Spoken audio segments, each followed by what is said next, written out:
नमः संस्कृताय विद्यार्थियों, मैं पूर्णिमा शर्मा आज कक्षा षष्ठम की दीपकम पुस्तक से पाठ 4 चतुर्था पाठा। पाठ 4 अहम प्रातः उत्तिष्ठामि, मैं प्रातः उठता हूँ या उठती हूँ। अहम जो है सर्वनाम शब्द है, इसीलिए इसका प्रयोग स्त्रीलिंग और पुल्लिंग दोनों में किया जाता है। तो इसका अर्थ बनेगा पाठ का, मैं प्रातः उठता हूँ या उठती हूँ। नमो नमः, अब हम इसका वाचन के साथ साथ इसका अर्थ भी बताएंगे आपको।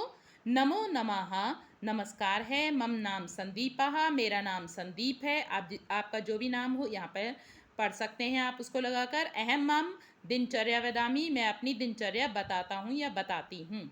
नमो नमः नमस्कार है। मम नाम खुशी, अब ये कोई लड़की है वो कह रही है, उसका नाम है खुशी। मेरा नाम खुशी है, यहाँ पर अपना कोई लड़की अपना नाम लिख सकती हैं, समझ सकती हैं उसको पढ़ने के लिए। अहम अपि मम दिनचर्याम वदामि, मैं भी अपनी दिनचर्या बताती हूँ। तो यहाँ पर कोई लड़का है इसीलिए मैं मेरी दिनचर्या बताता हूँ ऐसे लिखेंगे। यहाँ पर लड़की है तो यहाँ पर आप क्या लिखेंगे, मैं मेरी दिनचर्या बताती हूँ। लड़के के लिए बताता हूँ और लड़की के लिए बताती हूँ, ऐसा प्रयोग करेंगे। अब यहाँ पे आप देख रहे हो घड़ी भी लगी हुई है और यहाँ पर लिखा हुआ है सबसे पहले क्या है लाइन, अहम प्रतिदिनम प्रातः पंचवादने यानी 5 बजे उत्तिष्ठामि मतलब उठता हूँ या उठती हूँ। प्रथमम भूमेः वंदनम करोमि, सबसे पहले भूमि की वंदना करता हूँ। माता पितरौ च नमामि, माता और पिता को नमस्कार करता हूँ। ततः उषः पानम करोमि, उसके बाद पानी का पान करता हूँ, पानी पीता हूँ। यत्र कवोषणम जलम पिबामि, और कुछ कवोषणम मतलब कुछ हल्का गर्म पानी पीती हूँ। अहम सपाद पंचवादने शौचम करोमि, मैं 5:15, देखिए घड़ी के हिसाब से भी आप पढ़ सकते हो, यहाँ पर भी लिखा हुआ है, हिंदी में ये संख्या लिखी हुई है। मैं सपाद यानी कि 5:15 बजे शौचम शौच करती हूँ। उसके बाद मुख प्रक्षालनम दंत धावनम च करोमि, उसके बाद मुँह धोती हूँ और दांतों को साफ करती हूँ। अहम 5:30 सूर्य नमस्कारम योगासनम च करोमि, मैं 5:30 बजे सूर्य नमस्कार और योगासन करता हूँ। अहम 6:00 स्वाध्यायम करोमि, मैं 6 बजे स्वाध्याय करता हूँ। आगे है, फिर क्या करता हूँ, अहम 6:30 मम परिसरम स्वच्छम करोमि, मैं 6:30 बजे मेरा परिसर मतलब क्षेत्र जहाँ पर मैं रहता हूँ उसको क्या करता हूँ, स्वच्छम करोमि साफ करता हूँ। ततः पादोन सप्तवादने स्नानम करोमि, उसके बाद 6:45 बजे 6:45 कितने हुए, 6:45 बजे स्नान करता हूँ। अहम 7:00 प्रार्थनाम करोमि गीता पाठम च करोमि, मैं 7 बजे प्रार्थना करता हूँ और गीता पाठ करता हूँ। भगवत गीता का एक श्लोक का वाचन आपको अवश्य ही करना चाहिए। अब आगे क्या करता हूँ, तदनंतरम मातुः पितु च चरण वंदनम करोमि, उसके बाद माता पिता के चरणों की वंदना करता हूँ। देखिए आप चित्र में ये सब कुछ देख रहे हो इन बच्चों को करते हुए, आपको भी अवश्य ही करना चाहिए अपनी दिनचर्या में। अहम 7:30 प्रातराशम करोमि, मैं 7:30 बजे सुबह का नाश्ता करता हूँ या करती हूँ, ऐसे लिख सकते हैं आप। लड़की हैं तो करती हूँ बोलती हूँ इस तरह से लिखेंगे, और लड़के हैं कोई लड़का लिख रहा है तो अपने जाता हूँ खाता हूँ इस तरह से लिखेंगे। तत्पश्चात, अब उसके बाद नाश्ता कर लिया, फिर क्या करेंगे, उसके बाद 8 बजे विद्यालयम गच्छामि, विद्यालय जाता हूँ। अब देखिए यहाँ पर आपकी पुस्तक में बहुत अच्छे से गिनती लिखी हुई है 1 से लेके 12 तक। तो एक बार पढ़ लेते हैं इसको अभ्यास कार्य में। पहला है एकम द्वे त्रीणि चत्वारि पंच षट् सप्त अष्ट नव 10 एकादश द्वादश। आपको इसी चैनल पर पूर्णिमा शर्मा के नाम से चैनल है, वहाँ पर आपको गिनतियों का वाचन 1 से लेकर 100 तक कराया हुआ है। आप वहाँ से भी इनका वाचन का अभ्यास कर सकते हैं जो गिनतियाँ हैं। अब यहाँ पर समय लिखा हुआ है, आप देख रहे हो, पढ़ लेते हैं इसको भी जल्दी से हम। इदानीम कहाँ समय है, इस समय क्या समय है, 5 बज रहे हैं। देखिए पंचवादनम। षड, 6 को क्या कहेंगे, षडवादनम। 7 बज रहे हैं तो सप्तवादनम। 8 बज रहे हैं तो क्या लिखेंगे, अष्टवादनम। आप ये संख्या जान लेंगे तो आपको आसानी रहेगी पढ़ने में। फिर क्या है, 5:15 बज रहे हैं तो क्या लिखेंगे, सपाद पंचवादनम। 6:15 बज रहे हैं तो सपाद षडवादनम। सपाद जो है आपके लिए सवा के लिए प्रयोग किया जाएगा। सपाद कितने हो रहे हैं यहाँ पर, 7:15, तो लिखेंगे सपाद सप्तवादनम। फिर है अगला है कितने, 8:15 हो रहे हैं तो क्या लिखेंगे, सपाद अष्टवादनम। उसके बाद क्या है यहाँ पे, 6:30 बज रहे हैं तो यहाँ पर क्षम्यताम, यहाँ पर क्या बज रहा है, यहाँ पर है 5:30। ठीक है, तो क्या लिखेंगे, सार्धम। आधे के लिए क्या प्रयोग करेंगे, सार्ध, तो 5:30। सार्ध पंचवादनम, 5:30।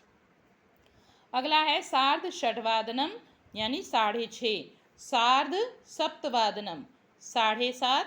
सार्ध अष्टवादनम 8:30। तो सार्ध का प्रयोग किसके लिए किया गया, आधे के लिए। अब अगला है देखिए, पादोन षडवादनम, यानी कि अभी 6 बजने में कितने मिनट हैं, 15 मिनट हैं। तो पादोन का प्रयोग किसके लिए किया गया है, जो पूरी संख्या जैसे 6 नहीं बजे हैं तो उसके लिए पादोन का प्रयोग किया गया है। तो 6:45 और 6:45 के लिए पादोन सप्तवादनम। 7:45 के लिए पादोन अष्टवादनम और 8:45 के लिए पादोन नववादनम। अब यहाँ पर आप देख रहे हो ये शब्दार्थ हैं, इनको आप यहीं पर पढ़कर चाहे तो कॉपी में लिखकर भी अभ्यास कर सकते हो, चाहे तो आप यहाँ पर भी इनको पढ़कर इनका अर्थ जान सकते हो। ये मैं आपको किताब में दिखा रही हूँ, आप किताब से इनको अभ्यास करिएगा। कोई शब्द आपको इसमें पढ़ने में नहीं आ रहा हो तो आप इसको कमेंट बॉक्स में लिखकर अवश्य ही भेजिएगा। अब अगला है आपका अभ्यास कार्य में वयम अभ्यासम कुर्मः, हम सब अभ्यास करें। तो यहाँ पे पहला प्रश्न है, पट्टिकातः शिष्टाचारस्य पदानि चित्वा लिखन्तु। यहाँ पे जो है बॉक्स दिया हुआ है, पट्टिका बोलते हैं इसे, पट्टी बनाई हुई है एक।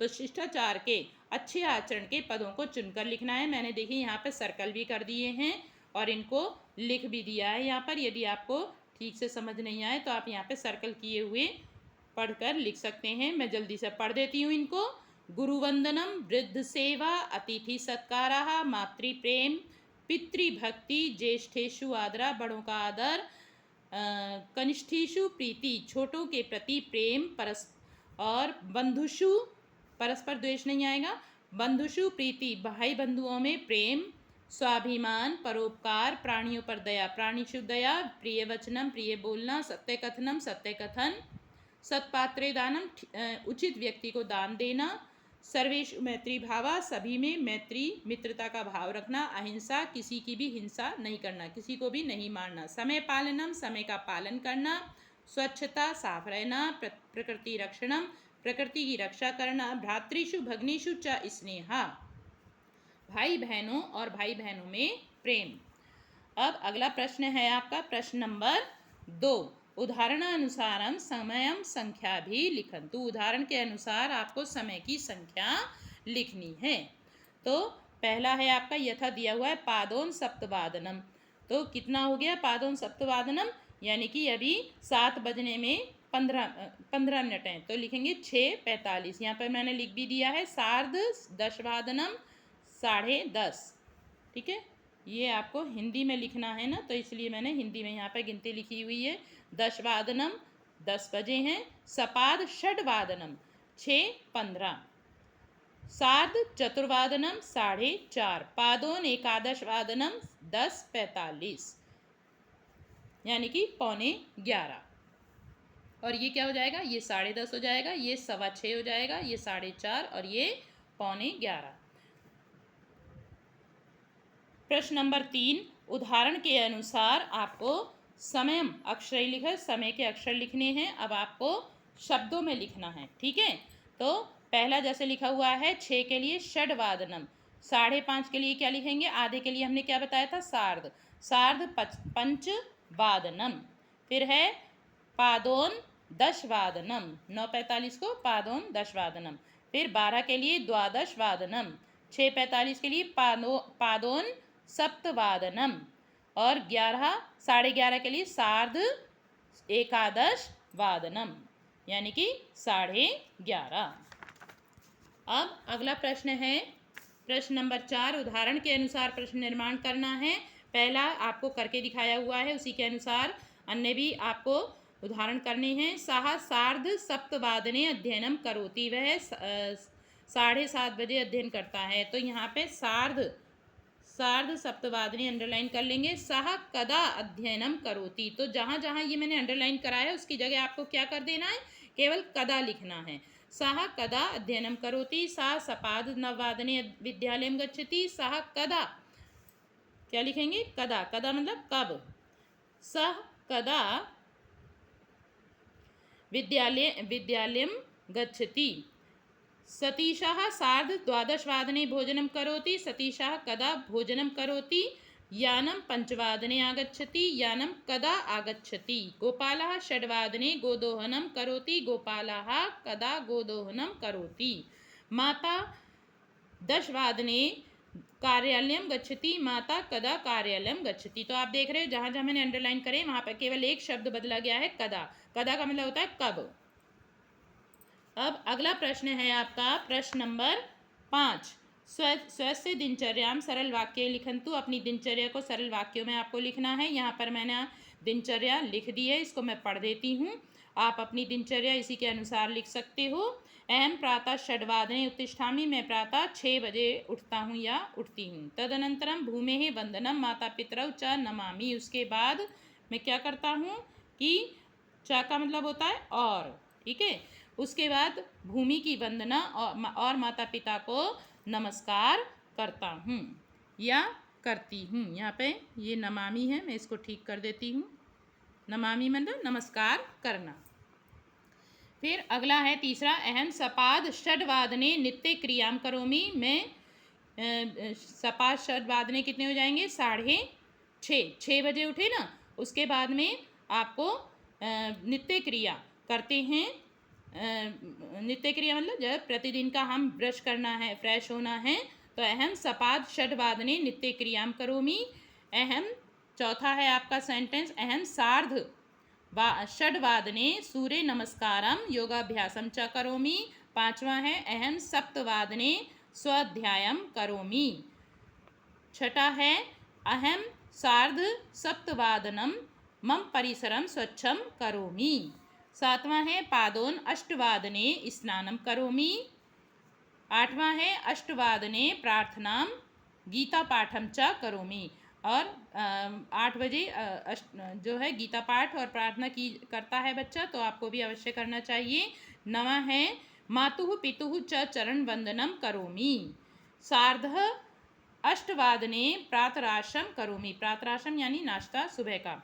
और 11वां है पादो नववादनम विद्यालयम गच्छामि, जो 8:45 बजे विद्यालय जाता हूँ या जाती हूँ। यहाँ पे मैंने आपको अर्थ इसलिए नहीं बताया क्योंकि वीडियो अधिक लंबी हो जाएगी, और ये मैंने अर्थ आपको इस तरह से पीछे आपका जो पाठ का अर्थ है उसमें बताया हुआ है, वहाँ से आप इसको अच्छे से समझ सकते हो उसके अनुसार। फिर भी यदि आपको समझ में नहीं आए तो आप कमेंट बॉक्स में लिखकर अवश्य भेजें। प्रश्न नंबर 6, वाक्यों में शिष्टाचार के पदों को जोड़ना है। यथा युवकः माता पितरोः सेवां करोति, युवक माता पिता की सेवा करता है, तो यहाँ पे मैंने लिख भी दिया है और आपको यहाँ पर भर भी दिया है। सा दुर्बलानां साहाय्यं करोति, वह दुर्बलों की क्या करता है, सहायता करता है। यहाँ पे या क्या है बच्चों, आधा है, ठीक है, आपको दिखाई दे रहा होगा, और ये पूरा या है। सहाय्य मतलब सहायता करना, यहाँ पे भी लिखा हुआ है। सर्वेषु प्राणिषु दया भावम भवतु, सभी प्राणियों में दया भाव हो। सर्वे छात्राः पाठशालायाः नियम पालनम कुर्वन्तु, नियम का, पाठशाला के नियम का पालन करना चाहिए। वयम सर्वे अतिथीनां सत्कारं कुर्मः, हम सबको अपने अतिथियों का सत्कार करें। हम सब क्या करें, जो हमारे घर मेहमान आए उनका सम्मान करें। परस्परम छात्रेषु मैत्री भावम भवतु, आपस में छात्रों में मित्रता का भाव हो। तो ये पाठ आज यहीं समाप्त होता है। यदि आपको इस पाठ में कहीं भी कोई समस्या है तो आप पूछ सकते हो। यहाँ पर मैंने अर्थ इसलिए नहीं बताया बच्चों आपको हर लाइन का, क्योंकि आपको पाठ के अर्थ में से ही ये शब्द मैंने लिए हैं और वहाँ पर इनका अर्थ अच्छे से आपको बताया जा चुका है। आज के लिए इतना ही। अगले पाठ की वीडियो के साथ हम फिर मिलेंगे। धन्यवाद।